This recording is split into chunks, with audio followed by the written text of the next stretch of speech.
The world is sharp cold at dawn, the kind of Berlin winter that seeps through coats and bones. I stand at the edge of the spree, my breath fogging in the air, clutching the letter that just made me nobody. The night shift horn still echoes in my skull, along with the foreman's crisp, rehearsed voice. Your work is valued, but your contract will not be renewed. I felt every set of eyes linger on me as I crossed the factory floor, the grimy light turning the clustered machines into shapes I'd rather forget. Greasy smell, biting metal, 7 years in the textile plant, and all I have to show for it are scarred fingers and rent due tomorrow. I head home, shoving my gloved hands into deep coat pockets, phone silent as always. There's a faded hope in my chest, something I tucked away behind the coils of looms. The possibility that I could write stories which mattered, dig beneath the surface the way the newspapers I smuggled behind my press downshift promised. But in the halls of my family's flat, 3 cramped rooms off Warschauer Strasse, hope is just another word for foolishness. When I let myself in, the smells of boiled cabbage and old coffee chase the night out of my skin. My mother's face appears in the kitchen door, moon-shaped and worried. She reads the letter in my hand, then sighs. My older brother, Rudy, sits at the table, tie already loosened even though it's barely 6. He laughs under his breath. He's an accountant paid neatly for precise answers. Unlike me, I told you not to get your hopes up for a promotion, Mutter says. She settles her hands on the counter, fingers nervous. But now, what will you do? I don't answer. My father turns his newspaper page, eyes hidden behind the print. His jaw ticks, the only show of emotion he allows. Rudy leans back, rice cracker in hand. Well, maybe now you'll forget about your big plans and find real work. Something reliable. Apracticality, that's what they call it, my disease. This urge to stalk journalists on Twitter, read documentaries at the library, scribble notes on stories the world needs to hear. I feel the flush rise in my cheeks. Might as well try, I say quietly, more for myself than them. The silence crackles, heavy and disappointed. The city doesn't want me, nobody replies to my emails. Articles sit unread in the corners of freelance website forums. Groceries have to last the week. I borrow internet from the cafe across the street, just barely enough to check inboxes that stay empty. At home, Rudy snaps, "Stop mooching," and Mutter checks her purse, pretending she isn't counting the bills. Still, every day I scrape together a story. When the Kreuzberg squat was raided, I was there, notebook hidden under my jacket. I talk to women who collect bottles for cents and weep behind train stations. I gather their words, their fears, shaping them into paragraphs I paste together in the dusk. Each one is shot down. Sometimes with form letter rejections, other times with nothing at all. Some nights I walk the city till my feet burn, as if I'll find answers in the cracks of the pavement. It's hard not to believe my brother, my family, everyone around me. I am ridiculous, I am wasting what little I have left. 2 years pass before anything cracks through. It's an email with a sender address I'd memorized. San Felt, an editor at Tagesenbruch, one of Berlin's sharpest magazines. The salutation is short. Latest submission is good, rough but hungry, interested in a trial piece for upcoming issue, deadline Friday. I almost drop my phone, my hands tremble, my body is light and unanchored. Mutter frowns at me from the kitchen, her questioning gaze familiar. I don't say anything this time, there aren't words for it yet. I stay up 3 nights straight, revising, fact-checking, rearranging sentences. I call favored sources. I fact-check police statements. On Friday at 5 minutes to midnight I send the piece heart-pounding, days stretch. When I finally get the response, a short accepted. See attached payment invoice. I pace the apartment, pulse in my ears loud enough to drown out my father's radio. The bank deposit isn't a fortune, but it's more than a week's worth of factory wage. Enough to imagine this could be the start of something else. I don't become a star overnight. There are still rejection emails. There is still plenty of freelance scrabbling, hustling for stories, pitching editors who won't reply.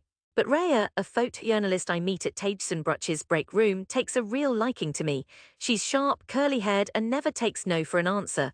We team up on stories about rental fraud, forged temporary residence papers, the shadow economy blooming in Berlin's alleys. She has a habit of frowning when people dodge her questions, a direct glare that sometimes even gets Hangdog City officials to hand over files. One night she brings me to a press event, sneaks in a bottle of cheap sect. Every career has a pivot, she tells me, pressing a plastic cup into my hand. When it gets bad, you write through it. When it gets good, remember to bring someone else along. I follow her advice and slowly things change. There are more assignments. My byline shows up not only on Tagesenbruch but in city supplements, international publications, the kind Mutter reads for recipes, not news. The apartments get smaller but mine alone. I finally move out, unpack my own second-hand cups, pin up photos from stories I covered, rally marches, protests, faces of people who trusted me with their truths. I don't go home much. When I do, it's strained. Rudy cracks jokes about my hobby until even Mutter tells him to hush. Vater just asks about my rent. That winter, a window opens. A whistleblower contacts me through encrypted email. They have evidence of deliberate patient neglect in a chain of for-profit Berlin nursing homes, the kind of story that requires months. Rhea and I build trust with the source, fact-check every lead. What we find is disturbing. Bedsores left untreated, residents left without food or water, deaths recorded for insurance claims but never really investigated. The company is powerful, with legal threats and political coins to flip. The risks feel enormous, sometimes overwhelming. There are nights I sleep at Rhea's because someone followed me through the U-Bahn station. But we finish, we double source, we build a case, we push it up the ladder. San is stunned at the scope. The article runs, 6 pages, photographs, testimonies. My byline is first, then Rhea's. Politicians resign. The company is investigated, fined, shuttered eventually. Other families watching the news ring my number to share their grief, their relief. When it's all over, I break down in the shower, shaking, because everything feels both too much and not enough. The cost to those residents, to their families, is irreversible, but it matters that it saw daylight. Years grind by, stories change, some successes, some small failures. I collect scars too. Threats, hateful emails, the loss of Rhea, cancer, sudden and cruel. I nearly quit after that. Editorial rooms grow tighter with budgets. My spine aches from too long interviews in too cold rooms. But the city calls me back again and again. Each time I answer a little stronger, perhaps a little more certain, if not of myself, then of my reason for doing it. When San calls, her voice is curt and brisk. The Bundespressekonferenz Awards are next month. We want to nominate your series on the Shadow Counseling Network. I blink at the clutter of my desk, the pile of press badges, the battered camera Rhea left me, the neat stack of unpaid invoices. I laugh. You really think someone like me? She cuts me off. I do, we all do. You know, you could come home for it, show your family what you've done. Home, that word punches me in the chest. There's a part of me that has kept Berlin at a certain distance. Was it pride or stubbornness, fearing that if I went back, the wound of laughter would split anew? Now, the urge to return trembles through me. Not to prove them wrong, I tell myself, just to be seen maybe as I really am. The invitation to the awards sits on the table 2 weeks. Mutter calls, voice soft, wary. Will you come for your father's birthday? Will you bring anyone? There's an edge, but softer now. I have a surprise, I say, heart in my throat. The day of the awards, Berlin is shining unnaturally bright for March, last vestiges of chill tucked against river corners. The ceremony is daunting, tuxedos and pearls, but San claps my back, shoulders squared. I stand on that stage, lights blotting out faces, and I say what matters. Every story is a bridge. I used to think people like me couldn't build them. Today I know that's wrong. My sources, those are the real magic. I just carry their voice a little farther. Applause is a tide, then it's over. My trophy, small, tastefully understated, heavy in my hand, glints in the hotel room that night. Returning to my family's flat, now quietly updated, a new couch where the old one sagged, the city seems both smaller and larger at once. My parents greet me at the door. Mutter hugs me for a second too long. Vater clears his throat, then claps my shoulder, old school affection. Rudy arrives last. He's still thin, a little more weathered. He flashes that same skeptical grin. So still chasing drama. I hold up the plaque. This is from the Federal Press Council for Investigative Excellence. The room goes silent. He squints. No kidding. I lay it on the table between platters of bread and herring, the gold letters stark in the lamplight.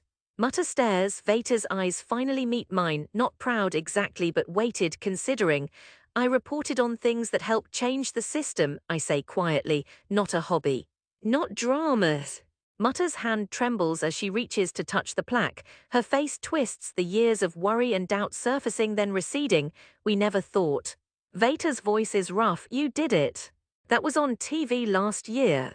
Rudy shakes his head, laughter softer now. I'll be damned, my little brother. I shake it off. I'm proud and scared and still a little angry, but Rudy grins. Mutter brings out cake. We toast with glasses of schnapps that burn with memory. Later, when the others have drifted to the couch, Mutter presses my hand in the kitchen. I was afraid for you, that it would break you. I meet her eye. It did. But I built something with the cracks. She wipes her cheeks with the back of her hand, then pats my face. We see you now, the city, the country, us. You were not ridiculous. I look from the kitchen to the window, where snow has started to fall in soft, cold spirals. Everything somehow feels possible again. Before I leave, Veta pulls me aside. It's good what you've done, come home more often. I nod, then walk out into the Berlin dusk, the city full of stories. I want to hear them all.